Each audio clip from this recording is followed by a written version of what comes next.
Hello नमस्कार दोस्तों। बीते 5 जुलाई 2024 महाराष्ट्र पुणे डिस्ट्रिक्ट कट के मवाल तुलक्का में रहने वाले एक परिवार को इस बात का अंदाज़ा नहीं था दोस्तों कि कुछ ही पल बाद उसके परिवार को एक क्या देखना पड़ेगा दोस्तों, जिन्होंने आज तक कल्पना नहीं की थी दोस्तों। सबसे बड़ी बेटी समीरा निसार नेवरकर, जिसकी उम्र लगभग 23 साल थी दोस्तों, वह शाम के तकरीबन 4:30 बजे अपने दोनों बेटों के साथ किसी काम के सिलसिले में बाहर निकलती है दोस्तों। उसमें किसी बड़े निशांत की जज 5 साल की थी और छोटे बेटे निसार एज लगभग 3 साल की थी दोस्तों। इन बच्चों के पिता कतर में रहकर काम किया करते थे। बच्चों के पिता कतर में रहकर जो सऊदी अरब में पढ़ता है, वहीं पर समरीन ज़्यादा टाइम अपने मायके में ही बिताया करती थी दोस्तों, क्योंकि इंडिया से जितने भी लोग दूसरे कंट्री में काम करने के लिए जाते थे, उनका पासपोर्ट और वीज़ा कुछ समय के लिए ही सीमित रहता था दोस्तों। 1 या 2 साल के अंदर काम छोड़कर अपने देश वापस ही नहीं आते थे दोस्तों। रात के तकरीबन 11 बज चुके थे, तभी उनमें से कोई वापस नहीं लौटा दोस्तों, नहीं आता दोस्तों। जब समरीन के परिवार वाले उसे कॉल करने की कोशिश करते हैं, तब उसका मोबाइल बंद बताता है दोस्तों।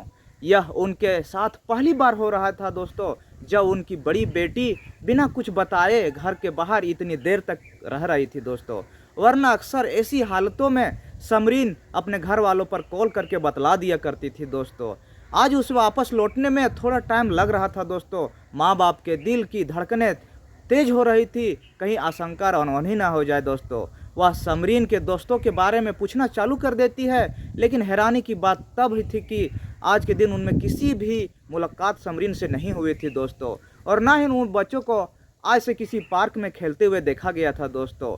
6 जुलाई सुबह तकरीबन 4:30 बजे समरीन के पिता तेलगांव SIE पुलिस स्टेशन जाकर उनकी मिसिंग रिपोर्ट लिखवा देते हैं दोस्तों। और बीते कई घंटों उसकी बेटे के लापता 2 बच्चे भी शामिल थे दोस्तों। इसलिए केस की गंभीरता को देखते हुए सीनियर पुलिस जो होते हैं प्रदीप रनवार, सब इंस्पेक्टर विलास गोस्वामी और कांस्टेबल दोबारा फौरन सर्च ऑपरेशन चालू कर देते हैं दोस्तों, और हर जगह ढूंढना चालू कर देते हैं दोस्तों।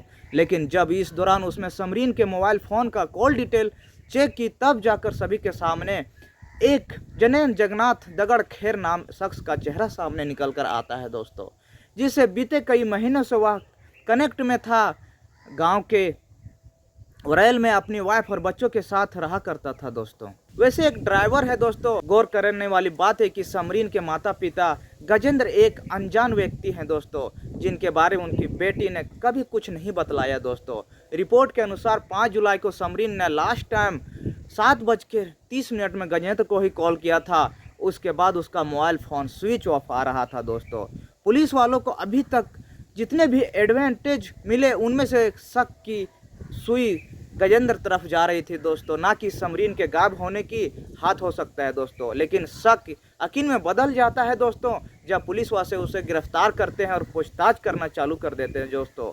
जहां वह स्टार्टिंग में था, साफ साफ नहीं बता रहा था दोस्तों कि वह समरीन से घंटों घंटों बात क्या किया करता था, और अचानक से 5 जुलाई के बाद उसने दोबारा उसे कनेक्ट करने की कोशिश नहीं की, जब तक पुलिस उसके बारे में समरीन की खोज की सख्ती से पेश आने लगे दोस्तों, जिसके गजेंद्र डर के मारे उन्हें पूरी सच्चाई बतला देते हैं दोस्तों।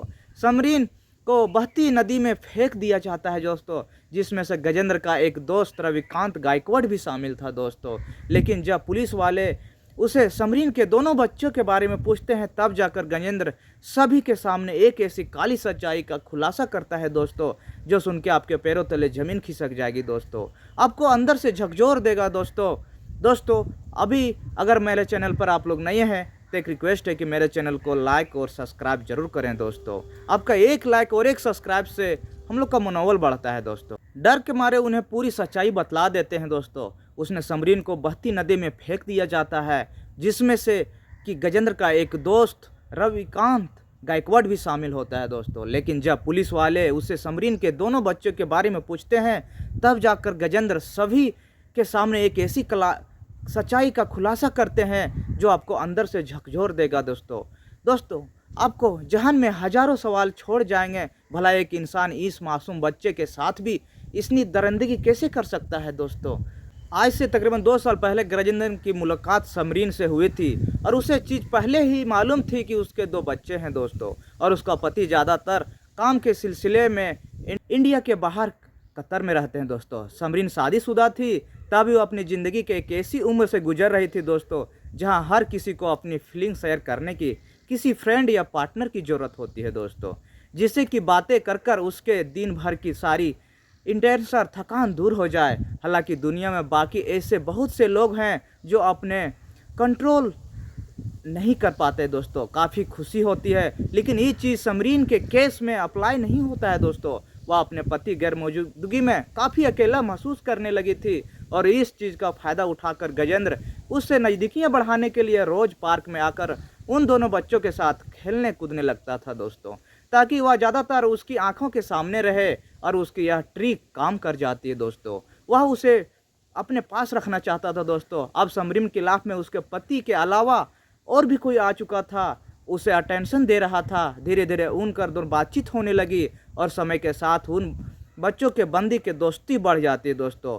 प्यार के रंग में रंग जाती है। गजेंद्र की घर भी मवाल के नज़दीक ही पड़ता था दोस्तों, इसलिए एक दूसरे से वह प्राइवेट प्लेस करके आपस में मिलना जाया करते थे दोस्तों।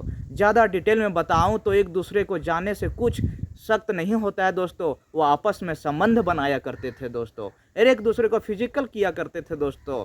और उनके रिलेशनशिप के बारे में किसी को कानो खबर नहीं थी दोस्तों। लेकिन एक दिन अचानक समरीन घबराती हुई गजेंद्र को कॉल करती है, और उसने अपने प्रेग्नेंट होने की खबर सुनाती है दोस्तों। इतना सुनते ही गजेंद्र काफ़ी घबरा जाता है। अगर यह बात गलती से भी बाहर निकल जाए, तब उसके आगे चलकर होने वाले हंगामे में अपनी वाइफ को ही क्या जवाब देगा दोस्तों। दूसरी तरफ समरीन का भी यही डर था कि उसके घर वाले अगर जान गए तो हस्बैंड को जवाब क्या देगी। बीते 2 साल से उसकी बेहतर ज़िंदगी के दिन रात मेहनत कर रहा है दोस्तों, इसलिए वह उस बच्चों को ऑपरेशन कराने के डिसीजन ले लेता है दोस्तों। 28 जुलाई को समरीन अपने माता पिता से कहती है कि 6 जुलाई को अक्कलकोट अपनी 12वीं एग्जामिनेशन की फॉर्म भरने जाना है, और वहीं से ही कुछ संगली अपने ससुराल चली जाएगी। 5 जुलाई समरीन को शाम के तकरीबन 4:30 बजे अपने दोनों बेटों संग अपने माता पिता से यह फॉर्मिश कर बाहर निकल जाते हैं कि वह कल कोर्ट पहुंचते ही उन्हें कॉल कर देगी। लेकिन जैसे ही उसके माता पिता उसे बस स्टॉप पे छोड़ वापस घर लौटते हैं, तब वह कोर्ट के बजाय गजेंद्र के एक दोस्त रविकांत गायकवाड़ के साथ एक कार में बैठकर कसौमली की ओर निकल जा पड़ती है दोस्तों। और इसी दौरान उसने अपने मोबाइल फ़ोन को भी स्विच ऑफ कर दिया था दोस्तों, ताकि उसके घर वाले दोबारा से उसे कनेक्ट ना कर पाए। फिर 7 जुलाई को कसौमली में स्थित अमर हॉस्पिटल में इलीगल तरीके से डॉक्टर अर्जुन जो होते हैं पाल, उसके बच्चे का ऑपरेशन कराया जाता है दोस्तों, उसके 1 साढ़े महीने की।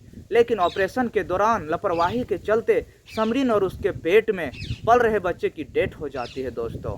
और अब यहाँ पर होता क्या है, इस अपराध को छुपाने के लिए ऑपरेशन कराने वाले एक एजेंट लेडी जो होती है और डॉक्टर जो होते हैं साथ मिलकर एक समझौता करते हैं, और समरीन की डेड बॉडी को ठिकाने लगाने का बहाना बनाने लगते हैं दोस्तों। और उसकी बॉडी को एक एम्बुलेंस में रख कर वापस कसौमली ले आते हैं। करीब रात 1 बजे गजेंद्र समरीन की डेड बॉडी को बोरी में इंद्राणी नदी में ले जाकर फेंक देता है दोस्तों। फिर पश्चिमी घाट से होते हुए बहती है, लेकिन तभी बोरी को रस्सी खुलने से समरीन का चेहरा बाहर निकल आता है। तभी अपनी माँ की ऐसी हालत देख उसके 2 बच्चे जोर जोर से रोना चीखना स्टार्ट करते थे दोस्तों, जिसे कि गजेंद्र परेशान होकर उन बच्चों के हाथ पैर को एक रस्सी से बांध देते हैं दोस्तों। फिर उसकी बॉडी को एक ही साथ उन्हें पानी में फेंक दिया जाता है, जिन्हें शुरू से लेकर अंत तक पता नहीं था दोस्तों कि उनके साथ क्या हो रहा है दोस्तों। गजेंद्र और रविकांत एक अच्छे दोस्त थे दोस्तों, और उन्हें हमेशा चॉकलेट दिया करते थे दोस्तों। लेकिन उन्हें क्या पता था कि यह दिन प्यारे अंकल एक शैतान का रूप ले लेगा दोस्तों, उनकी जान ले लेगा, उनकी माँ का ज़िंदगियाँ ख़राब कर देगा।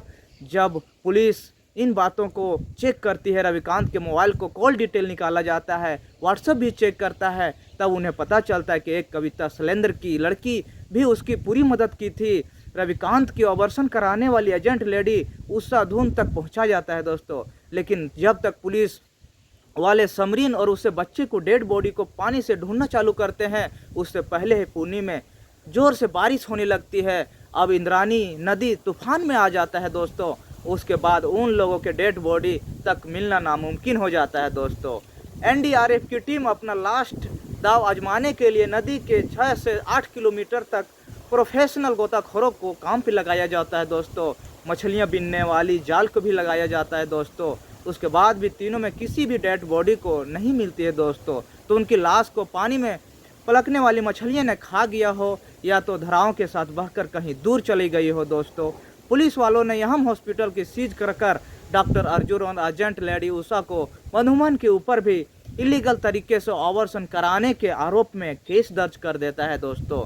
यहाँ पे मैं खुद हूँ कि उसके साथ कुछ नहीं होने वाला है दोस्तों, क्योंकि उसके पास बहुत सारा पैसा है और हम जानते हैं कि हम इंडिया में रहकर बात सही का केस की केस भी जिस दिन में इस वीडियो को पब्लिक के तक पहुंचता है दोस्तों, सारे मीडिया में चल रहे वहाँ के चलते ये सारा मामला सोशल मीडिया के तहत और न्यूज अखबारों के तहत ये सारा मामला फैल जाता है दोस्तों। इस तरह से शख्स बर्बादी की प्लानिंग कर रहा है जो सोए हुए अपनी समझ में बात नहीं होती है दोस्तों। आप लोग इस कहानी को सुनकर आप लोग क्या कहना चाहते हैं दोस्तों, कमेंट करके ज़रूर बताइएगा दोस्तों। अगर आप लोग मेरे चैनल पर नए हैं तो थोड़ा सा सपोर्ट कर दीजिए दोस्तों। थोड़ा एक सब्सक्राइब आप लोग से सिर्फ चाहता हूं दोस्तों, सब्सक्राइब कर दीजिए दोस्तों। फिर मिलते हैं अगले वीडियो में, तब तक के लिए नमस्कार।